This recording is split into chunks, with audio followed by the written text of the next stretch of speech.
Now the Three Martini Lunch with Greg Corombos and Jim Garrity.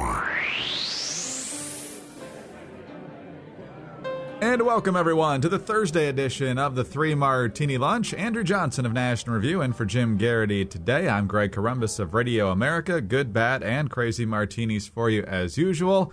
Andrew, we actually start with a good martini from MSNBC. I'm going to tell you now that's not real common. I'm excited to hear it then. Well, there's this show they have in the afternoon called The Cycle. They have several people on the panel, so we know at least that many people watch it. One of them is Crystal Ball, who at one time ran for Congress in Virginia, got handily defeated, but now she's on this panel. But she had a very interesting commentary. I think this was on Wednesday's program about the whole Hillary Clinton rollout of her book and, of course, the interviews that have gotten a lot of attention, most notably for her saying that she and Bill Clinton were dead broke when they left the White House. Then there was the tough interview she had with Terry Gross at NPR about how, when, and why she changed her position on the definition of marriage.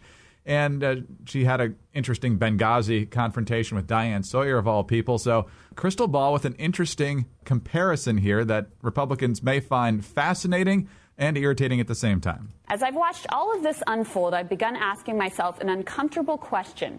Is Hillary Clinton our Mitt Romney? Smart? Sure. Competent? Absolutely. Incredible resume? Without a doubt. But also kind of tone deaf and unrelatable. I mean, be honest. Didn't Hillary's dead broke comment make you think just for a second about Mitt saying Ann drives a couple of Cadillacs or that he likes firing people? The real Hillary didn't just lose in 2008 because of her vote on Iraq. In fact, the Iraq vote and her inability to say she was wrong were symptoms of the core problem in her campaign, problem that was also at the center of Romney's campaign. She exuded competence, but with no core belief.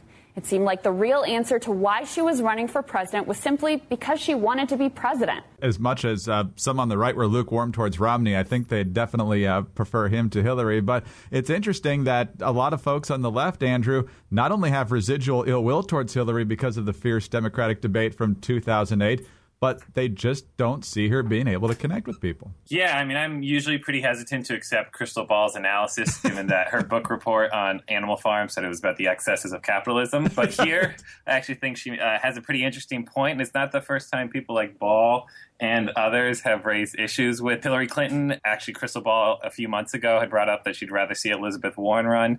There's sort of some progressive dissatisfaction with Hillary. I mean, and comments like this seem pretty tone deaf. It's sort of hard to see why they're very different from the 47% comment. And you have a lot of people in Clinton land that are sort of bending over backwards to justify it. One of her former aides, I think it was Kiki McLean, sort of saying like, well, you know, Hillary, when she was in the White House, she had a different set of expectations, leaving it. So it's reasonable that she would think she was dead broke at the time. That just doesn't play well with a lot of people across the country, but especially perhaps more sort of the firebrand progressives looking for a Warren type. The question here, though, Andrew, is that even though Clinton's rollout here was probably not as strong as she was hoping it was going to be, do you get the sense that it was rocky enough that it's going to convince somebody else to get in this race? Because one of the other things that Crystal Ball said is that Clinton's been very effective at boxing out other potential rivals, something she thought she had done pretty well in 2008 until the groundswell built up for Barack Obama. So do you think that she's still pretty much got a lock on this nomination if she wants it, or does a couple of weeks like this really change that equation? I think they raised the question, but I don't know if they totally opened the door for Martin O'Malley or Elizabeth Warren to come storming in. We are still about a year and a half out, and she can definitely stumble a few more times and open that door all the more. I think it mainly just shows that she does have some vulnerability. Maybe her supporters would say, oh, well, it's just some rust. But it does show that, again, she's not as inevitable. Everything people were projecting onto her as being the inevitable candidate, isn't as surefire. All right, on to the bad martini now, and we talked about this yesterday on the Three Martini Lunch. In addition to Lois Lerner's emails being quote-unquote missing, that's what the IRS reported on Friday, turns out 6 other people associated with the investigation, including Nicole Flax, who's a key player in this, their emails are missing as well. And now the bomb is dropped by the IRS that Lois Lerner's crashed hard drive, this according to Politico, has been recycled, making it likely the lost emails of the lightning rod and the Tea Party targeting investigation controversy will never be found, according to multiple sources.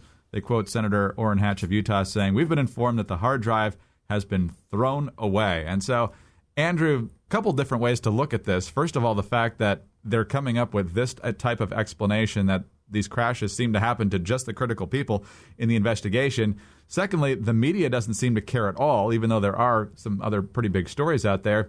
And even Republicans don't care that much. I talked to one member of the House Ways and Means Committee yesterday. I said, what are you going to do about the fact that this evidence is mysteriously missing? Even after he said he didn't believe the IRS story, he's like, well, we'll just work with the documents we've got.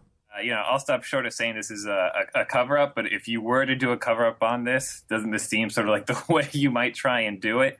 Saying that, the hard drives have been recycled and they're gone and you've lost all the emails.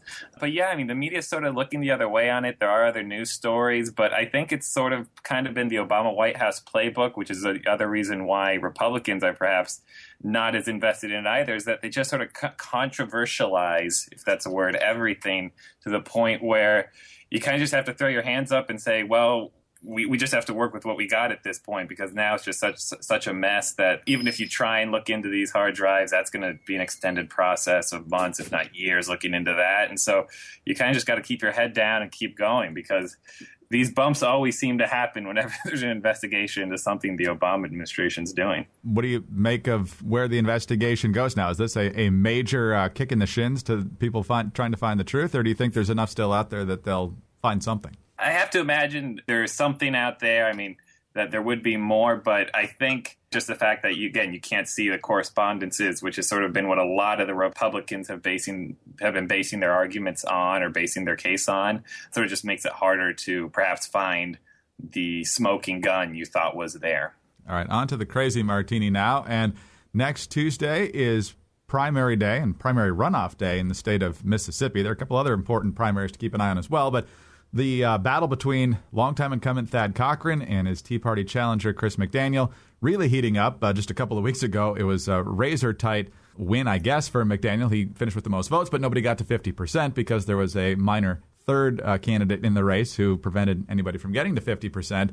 So now Thad Cochran busting out the big guns. Here's former Packers, Jets, and Vikings quarterback Brett Favre.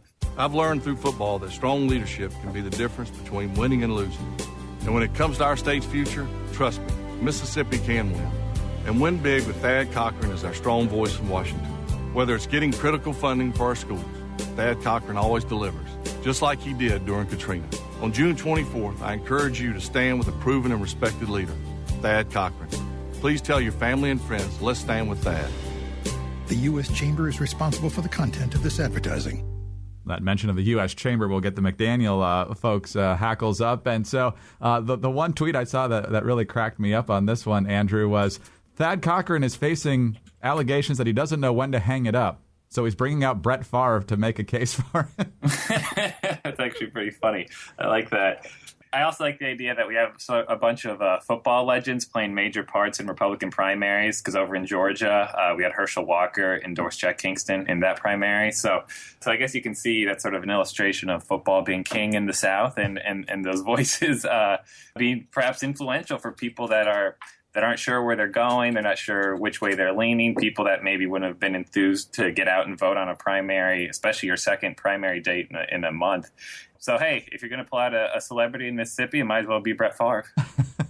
What's your sense on what's going to happen there and what the outcome means for the party? I feel like I feel differently every day, every time I read something new. So I think if I were to take sort of my rolling average of the past few days, I think Cochran squeaks it out, but again, I wouldn't put any money on that. I think it'll just be a close one, but Cochran seems more invested this time around than he was a month ago, especially probably the Cantor loss, maybe perked his ears a little bit. But at the same time, McDaniel clearly is sort of the upstart. He could very viably do it as well. Yes. I'm sure there was quite a bit of interest in the 1.6% of voters who went for the third guy, since it was so close between Cochran and McDaniel. I'm guessing those folks might have gotten a few phone calls if they could be identified in any way. So let's hope they're Brett Favre fans if you're Thad Cochran. If you're Thad Cochran, yes.